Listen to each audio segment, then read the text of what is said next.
Notre-Dame brûlée sous le sourire narquois de gouvernants. La scène parodiée sous les applaudissements d'ignorants. Marie insultée sous couvert de satirisme dégradant.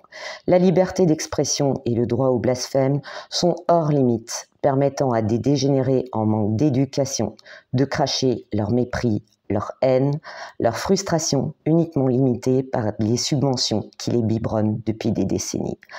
Parce qu'étrangement, la caricature est plus douce quand il s'agit de ceux qui remplissent le biberon. Combien d'hôpitaux équipe-t-on avec 700 000 euros? Beaucoup. C'est là que l'on voit qui est le chacal utile d'un pouvoir qui n'en a cure du peuple, dont en vrai il n'est que le représentant. Un chacal, pour ne pas dire un cafard qui caricature à tour de bras la religion, mais aussi un enfant assassiné dont les ossements sont appelés nonos.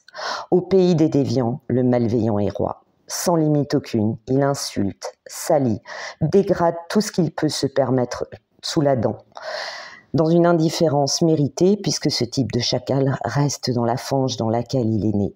Et malgré la provocation qui a mené au décès, ce type de chacal ne comprendra jamais qu'il y a une limite à tout. Je pense qu'un jour la roue tourne, que lorsque la justice des hommes, si tant est qu'elle existe encore, n'agit plus, c'est celle du divin qui intervient. Oh, bien sûr, le chacal comme le cafard ne croit en rien. D'ailleurs, n'est-ce pas cela le problème? Celui qui est contre le divin est contre l'homme. Et si tu ne crois pas en sa création, peu importe le nom que tu lui donnes, tu ne crois pas en toi. Toi qui es homme.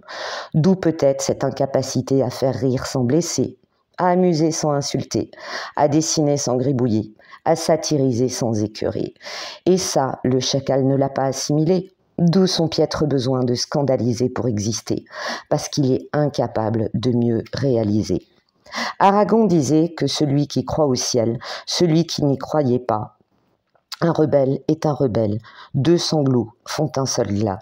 Je vous laisse méditer sur ce poème nommé La rose et le réséda. Bonne soirée à tous.